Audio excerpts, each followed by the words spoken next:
Donde el público no son mayores, no son adultos, son niños. Y eso creo que habla mucho de la posibilidad de que la presidenta pueda justamente dar alguna conferencia de prensa, pues aparentemente pues hay un temor que le pregunten algunas cosas, sobre todo de Vladimir Cerrón. Vamos a ver ahora, estamos con el invitado, el señor Ricardo Valdés, exministro del Interior, a quien le damos viceministro, perdón. ¿Cómo está, señor Valdés? Bien, gracias, bien. Y como siempre, bueno, aquí tenemos a nuestros colegas, a Víctor Reyes, de El Comercio. Víctor, ¿cómo estás? Marco, bien, muchas gracias por la invitación. Y Ricardo Monzón, de Perú 21. Ricardo, ¿cómo estás? Bien, muy bien, Marco, muchas gracias. Bueno, espero que hayan pasado bien el Día del Periodista. Sí, bastante. Trabajando. Y eso es lo mejor. Bueno, señor Valdés, cuando uno le pide una conferencia a una autoridad, no vamos a referirnos básicamente a la Presidenta de la República, pero cuando se le pide una respuesta, porque existen muchas dudas alrededor, ¿qué es lo que debe hacer un funcionario público? Responder, sin duda atender el reclamo, y me parece que es lo más sensato, porque uno de los elementos centrales de una democracia es la transparencia y es la comunicación. Sin comunicación y sin transparencia, lo que queda son básicamente tinieblas, lo que queda son resquicios donde se filtran inquietudes, hipótesis, cualquier cosa puede ocurrir. Lo que se requiere es que, sobre todo a nivel de las autoridades, la Presidencia de la República se exprese y diga lo que tiene que decir con respecto a los temas principales del país. Vivimos mucha angustia en el Perú. Hay muchos temas que generan angustia y creo que su rol y su labor es precisamente decirnos qué está haciendo como jefa de Estado para calmar esa angustia.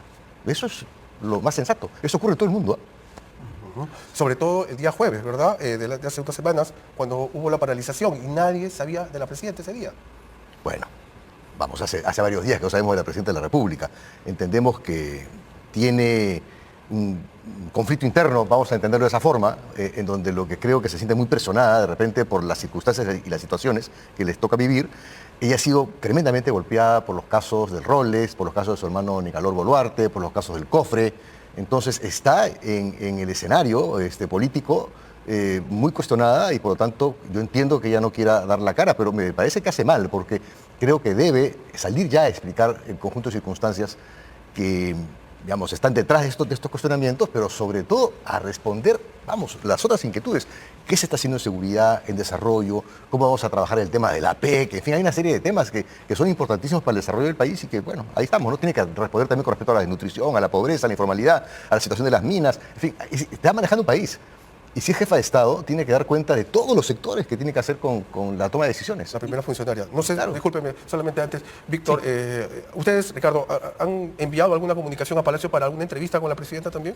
Con la presidenta no, pero cada vez que uno saca una nota sobre que involucra de alguna forma al gobierno, lo común es pedir siempre los descargos a la presidencia. Y lo que hemos notado es que el silencio de la presidenta también se extiende el silencio de Palacio de Gobierno como institución en dar respuestas a preguntas, a interrogantes, ¿no? Salvo cuando son denuncias ya muy graves, ahí sí Palacio manda una comunicación por ahí a último minuto, antes del cierre de la nota, para negar ciertas cosas, pero no hay una fluidez de comunicación como sí la habían en otros gobiernos, antes de Pedro Castillo, ¿no? Creo que el silencio de Dina Boluarte también es una extensión del silencio y de las prácticas que también habían en el gobierno de Pedro Castillo. Desde ahí, ¿no? Se hace una política común el silencio de los presidentes. Claro, y bueno, por mi lado pienso que denota definitivamente que hay, no sé si un temor o de repente un desconocimiento de las cosas que tendría que informar, ¿no? Porque el vocero presidencial sí habla, hay algunos ministros que en ciertas ocasiones también hablan, pero generalmente no lo hacen con un periodista, sino lo hacen con un grupo de periodistas ante un público determinado que probablemente está ahí y es afín al evento que se está realizando. En Perú 21 siempre hemos tratado de comunicarnos con la presidenta, sobre todo también en las actividades, como tú ahora que has participado en esa actividad, nosotros siempre estamos participando y tratando de saber de la propia voz de la presidenta de la República lo que pasa en el país.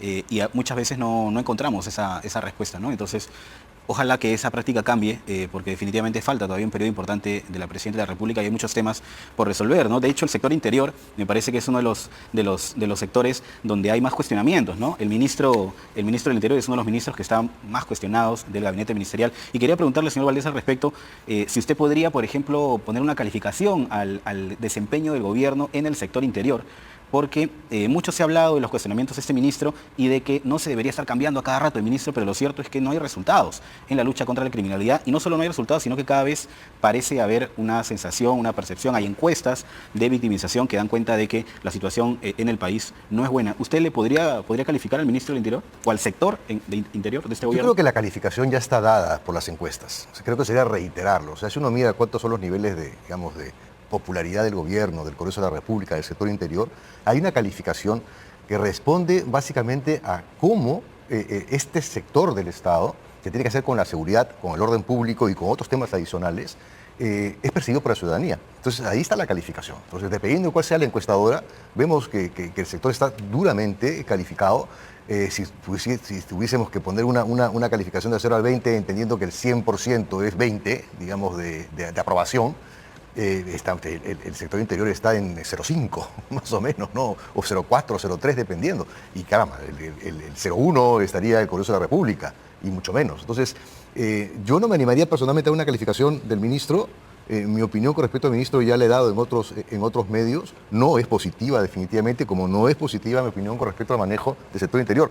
Pero yo coincido en ese sentido con el sentir de la ciudadanía. La ciudadanía ya calificó a este gobierno, y lo ha calificado duramente. Entonces, ahí está mi respuesta, ¿no? Ahora, con respecto al tema anterior, yo estaba recordando una conferencia de prensa que hizo el presidente Castillo, y me imagino que eso debe estar en el sustento de este temor que tiene la presidenta, que hizo ante CNN. Y creo que eso marcó así un hito en términos del conocimiento que debe tener un presidente de la República o una presidenta de la República de diversos temas, y la honestidad y la transparencia para dar cuenta de las preguntas y de los casos, ¿no? Un periodista te puede simplemente desnudar todo lo que sabes. Sobre todo con eventos y con datos. Entonces creo que eso ha marcado muchísimo y explica de alguna forma esta resistencia y este rechazo a simplemente a someterse a la prensa y decirles, bueno, a ver, o sea, vamos a dar cuenta de lo que se sabe y de lo que no se sabe. Y en el sector interior, regresando ya un poco al tema que conozco más, definitivamente tenemos, como ha sido mencionado, una victimización que se mantiene en torno a 29 y 30%, y esto para los que nos escuchan significa cuántas veces una persona ha sido asaltada en la calle en el último año, pero tenemos una percepción que está en el orden del 90%, es decir, cuántas veces piensa o qué piensa la persona que le va a ocurrir en el año que viene. Y en 9 de cada 10 piensan que le va a ir mal, que van a tener algún tipo de evento, a un delito que van a tener que enfrentarse a él. Entonces, por ese lado tenemos un problema y luego tenemos una serie de otros eventos que vienen subiendo como la espuma, delitos que se registran muy poco como la extorsión y el sicariato. Hemos visto recientemente la reacción de sectores tan importantes como transportes, comunicados de la empresa privada, comunicados de asociaciones, de bodegueros, comunicados que antes ni siquiera en la época de Castillo vimos. Y esto significa que la inseguridad ha tomado una preeminencia en lo que es la cosa pública. Y en el sentir ciudadano, lo que están percibiendo es que no existe gestión, que no existe decisión, que no hay quien esté realmente liderando la lucha contra la criminalidad. En todas sus formas, ¿eh? Me refiero a la chiquita, a la de la calle, o a la más grande que moviliza miles de millones de dólares. Me refiero a minería ilegal, narcotráfico, trata, en fin, hay una serie de grandes economías ilegales que vienen creciendo muy fuerte en el Perú desde los últimos 2 años, y que creo que ya están calando, están tomando inclusive cierta presencia inclusive política. Entonces, en un escenario de mediano plazo, cuando tenemos unas elecciones por delante, donde va a haber un cambio de gobierno, entendemos que no sé, pongamos 2026 si no es antes. ¿Usted cree que puede ser antes? Yo creo que sí, por una razón que le voy a explicar ahora. Yo tengo una gran preocupación con respecto al sentimiento popular.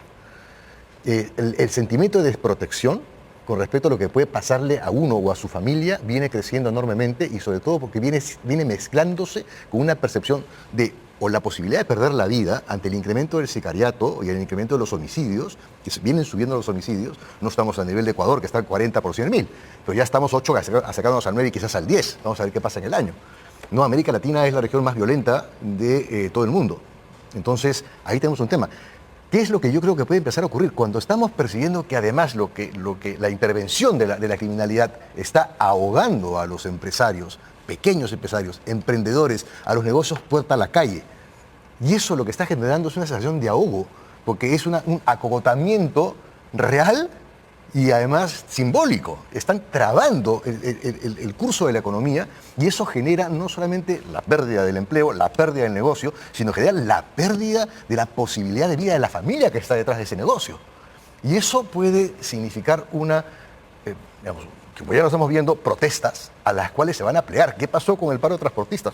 Fue percibido de manera positiva por este conjunto de asociaciones que están siendo presionadas, que están siendo sujetas y víctimas de la criminalidad. Entonces, si bien tenemos problemas con seguridad ciudadana, lo que yo veo que se viene encaminando y va a crecer y viene creciendo cada vez más en todo el país son problemas ya de orden público. Entonces, cuando sumo yo orden público e inseguridad, lo que voy a tener es un cóctel explosivo. Y hemos visto cómo la presidenta de la República lidió en diciembre del 22 con un problema de orden público y no lo hizo bien. Entonces, esto puede generar, a mi modo de ver, sobre todo con que ya ha transcurrido un tiempo y la imagen de la presidenta está realmente bastante deteriorada con acusaciones de corrupción en el Ministerio Público, entonces tenemos una institución muy debilitada. Entonces, esta sumatoria de inseguridad, un posible crecimiento de inestabilidad del orden público, de desazón social, se va a combinar en algo que puede realmente ser muy explosivo.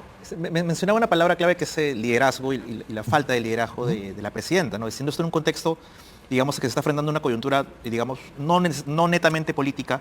¿Por qué cree usted que la presidenta Boluarte no ha sido capaz de decir, bueno, esta es mi oportunidad, voy a convertirme en la líder que está reclamando el país para enfrentar a la seguridad ciudadana? ¿Es meramente incapacidad?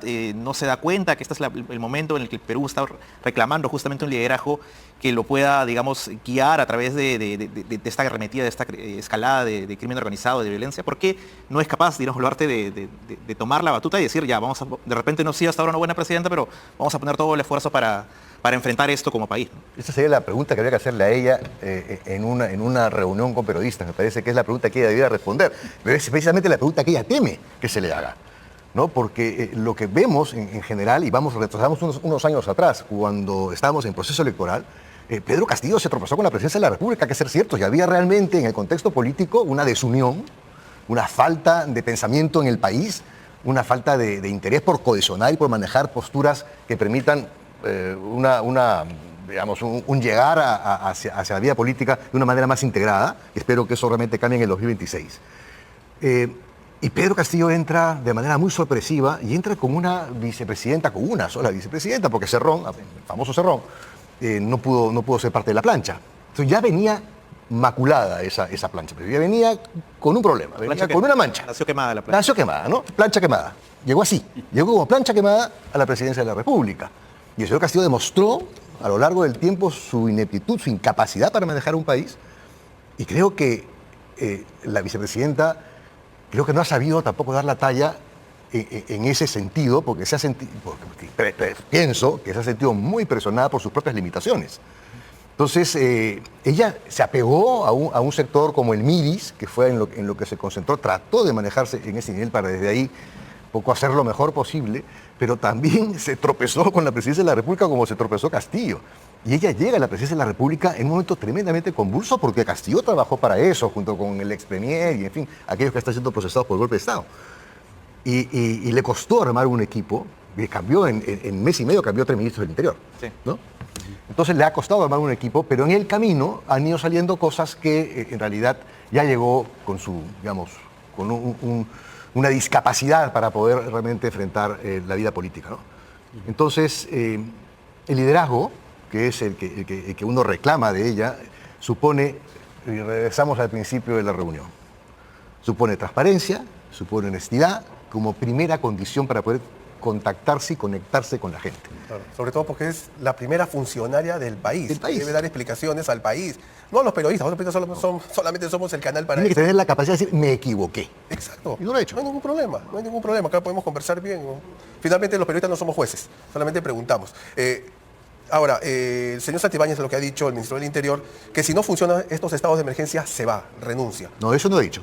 Él ha dicho que pondrá su cargo a disposición, que es distinto, ¿eh? Ajá. Es distinto. Él está soplando la pluma a la presidenta. Si quieres, vota, me le está diciendo. No, es que es distinto. Y él no ha dicho, si esto no funciona, yo me voy irrevocablemente renuncio. No, él ha dicho, no, le diré a la presidenta a ver que ella tome una decisión. No lo El va a matiz sacar es porque importante. hay un- El matiz es importante. Pondrá su cargo a disposición. Ojo. No lo va a hacer. Ahí tenemos otros temas que conversar. ¿Qué le sabe de quién a quién? ¿Qué cosa conoce Cerrón de la presidenta? ¿Qué sabe el ministro Santibáñez? Si es que lo que dicen que dijo, y es él el que lo dijo en el Chifa, es verdad o no. Hay demasiada información cruzada ahí que creo que, entre otras cosas, da la sensación que la presidenta tuviera pies de barro, pues, ¿no? Esas son las cosas. ¿Y cuál es, ya justo hoy día, uno de los temas que mencionaba Marco en la introducción y la portada justamente de hoy en el Diario del Comercio es el año de Cerrón en la clandestinidad? Él lo ha llamado en sus redes sociales su año de resistencia, subiendo una foto con una cadena en el cuello.